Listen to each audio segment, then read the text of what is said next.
He wanted to, Modi's a very good man. Yes. He's a good guy. He knew I was not happy, and it was important to make me happy. They do trade, and we can raise tariffs on them very quickly, and it would be People are very afraid bad of for them.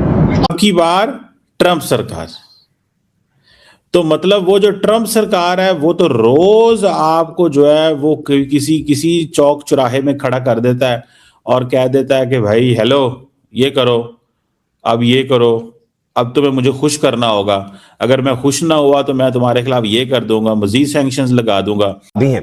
Venezuela में जिस तरीके से तख्तापलट किया गया, एक राष्ट्रपति को जिस तरीके से गिरफ्तार करके लेकर जाया गया और जिस तरीके से भारत और अमेरिका के रिश्ते आजकल चल रहे हैं, उसके बीच में यह सवाल बड़ा हो जाता है कि क्या अमेरिका की तरफ से भारत को भी एक बड़ा संदेश दिया गया है।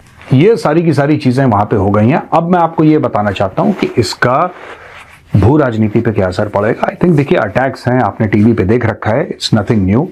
ये पहले भी डोनाल्ड ट्रंप ने जो शुरू करा था, बोला था कि वोट जा रही है, हमें पता है इसके ऊपर ड्रग्स हैं, मारो ड्रग्स को, ठीक है। चलिए, तो कहीं ना कहीं लोगों ने अपने आप जस्टिफाई करने की कोशिश करी कि यार ड्रग स्मगलर्स के ऊपर ही तो अटैक कर रहे हैं, चलिए कोई बात नहीं, अगर ड्रग स्मगलर्स के ऊपर या ड्रग पेडलर्स के ऊपर उन्होंने हमला करा है, चलिए कोई बात नहीं।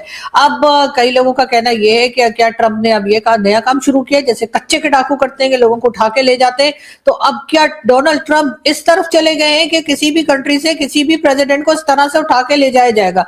कई कंट्रीज की तरफ से इस बात को नापसंद भी किया गया है। लिंडसे ग्रैहम, अमेरिकी कांग्रेसमैन, ने कहा कि मैं इंडियन एम्बेसडर के घर था, वहां पे उन्होंने कहा कि भाई हमें जो है वो हम रशिया से तेल कम खरीदेंगे, आप प्लीज हमारे ऊपर ये सैंक्शंस थोड़ी 25% तो कम करवा के दें।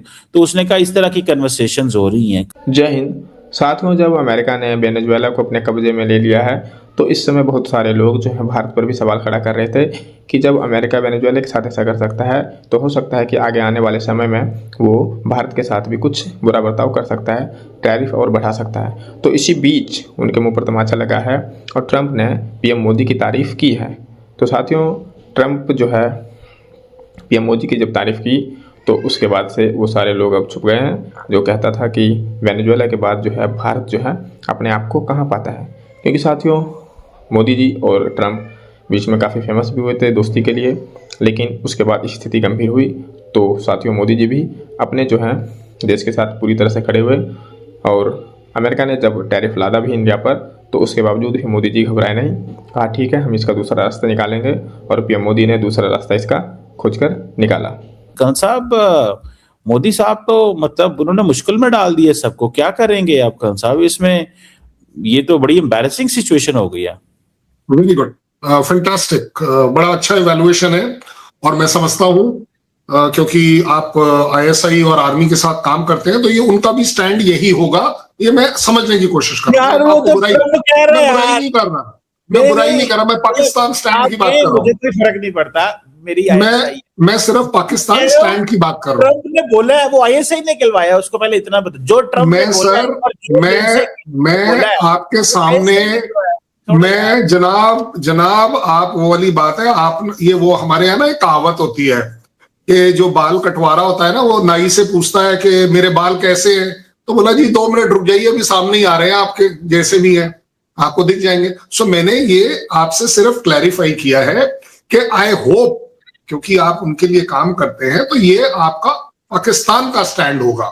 मैं अप्रिशिएट कर रहा हूं, मैं बुराई नहीं कर रहा हूं। ओके, गुड, वेरी गुड, आपने एक बढ़िया वर्ड इस्तेमाल किया, चौक चौराया। चौक चौराया, हाँ किसका? ट्रंप ने कहा है और लिंडसे ग्रैहम। अरे सर, मैं ट्रंप की स्टेटमेंट को आपके सामने रख रहा हूं। एक जवाब दे दें सवाल शुरू से करने से। क्या ट्रंप और लिंडसे ग्रैहम आईएसआई के लिए काम करते हैं? कहां आए थे?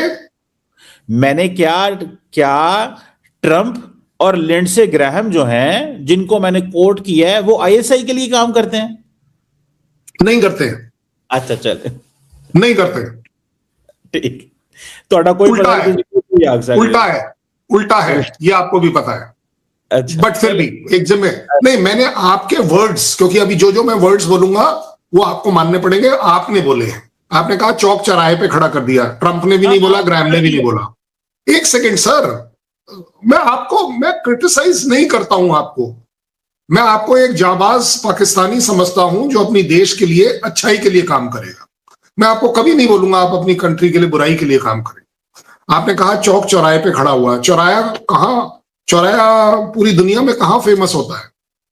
अगर दुनिया के चौराहे पर इस समय इंडिया खड़ा है, इसका मतलब है कि इंडिया को कोई इग्नोर नहीं कर सकता।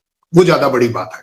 आप हर चीज के अंदर इंडिया क्यों आ रहा है?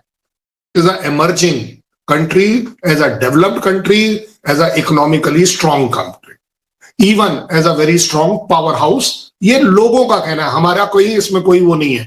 हमने कभी डिक्लेयर नहीं किया कि हम नंबर 1 हो, नंबर 2 हो, नंबर 10 हो। है कई लोग कह रहे हैं भाई ये क्या बात हुई, ऐसे कैसे उठा के ले गए।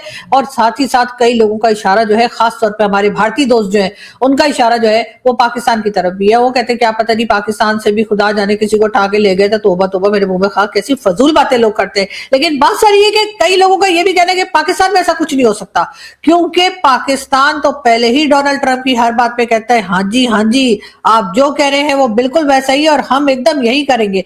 इसलिए डोनाल्ड ट्रंप जो है पाकिस्तान की तरफ नहीं देखेंगे और अमेरिका पाकिस्तान में ऐसा नहीं कर सकता। उसकी एक वजह यह भी है हमारे पास न्यूक्लियर वेपन्स हैं।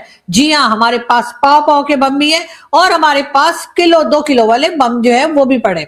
लेकिन कई लोगों का कहना यह है कि अगर अमेरिका को, अगर हम ये समझते हैं कि अमेरिका पाकिस्तान की तरफ इस तरह नहीं देख सकता या पाकिस्तान की तरफ से किसी को उठा के नहीं ले जाया जा सकता, तो फिर उसामा बिन लादेन को जब ले गया था तो किसी ने चू भी क्यों नहीं की।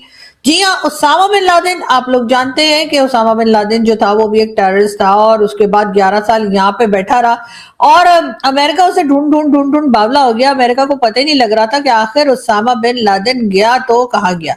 और हमारे लोग जिन्होंने उसामा बिन लादेन को रखा हुआ था, हमने उनको बिल्कुल भी नहीं बताया। और उसके बाद साथ साथ जो है अमेरिका का साथ देने के लिए अमेरिका के साथ उसामा बिन लादेन को ढूंढते भी रहे और इस तरह से 11 साल उसामा बिन लादेन जो है वो आराम सुकून से एबटाबाद में, जो पाकिस्तान का हिस्सा है, वहां पर आराम सुकून से रहता रहा। और बाद में कहीं 10-11 साल के बाद किसी तरीके से जो है वो अमेरिकन गवर्नमेंट को पता लगा कि अरे उसामा बिन लादेन तो पाकिस्तान में है। आप इससे अंदाजा लगाइए कि जो अमेरिकन इंटेलिजेंस के लोग हैं या जो इंटेलिजेंस एजेंसी उनकी है कितनी निकम्मी और निखट्टू है। और साथियों, वेनेजुएला की जब ये स्थिति हुई है तो उसके बाद जो लोग ये आसार लगा रहे थे कि अब शायद जो है ट्रंप का रुख कुछ भारत की तरफ बढ़ेगा, लेकिन साथियों ट्रंप अपना रुख जो है अब कुछ दूसरे देश की तरफ बढ़ा चुका है, जिसमें भारत का नाम तो नहीं है। अब उस देश के साथ मुश्किलें आएगी। अब ईरान की स्थिति भी साथियों बिगड़ने वाली है। हालांकि साथियों इंडिया का ईरान से भी अच्छा संबंध है, लेकिन साथियों अभी जो स्थिति अमेरिका कर रहा है, क्योंकि साथियों ईरान बहुत समय से परमाणु बम डेवलप करने की सोच रहा था, जिसको बार बार ये नाकाम कर रहे थे ट्रंप और इजराइल, और हमेशा ये नाकाम करते रहे। कभी उनके मिनिस्टर को मार दिए, कभी उनके साइंटिस्ट को मार दिए, ऐसी स्थिति करते रहे।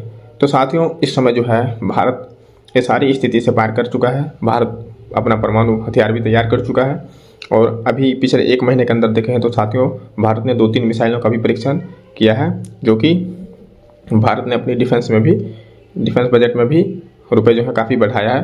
तो हम देख सकते हैं साथियों कि भारत जो है इस समय ऐसी स्थिति में है कि कोई देश अचानक से ऐसे भारत पर ना तो अटैक कर सकता है और ना ही भारत को नज़रअंदाज कर सकता है कि भारत के ऊपर अधिक से अधिक टैरिफ लगाकर वो सोचे कि भारत का ज़्यादा नुकसान कर पाएगा।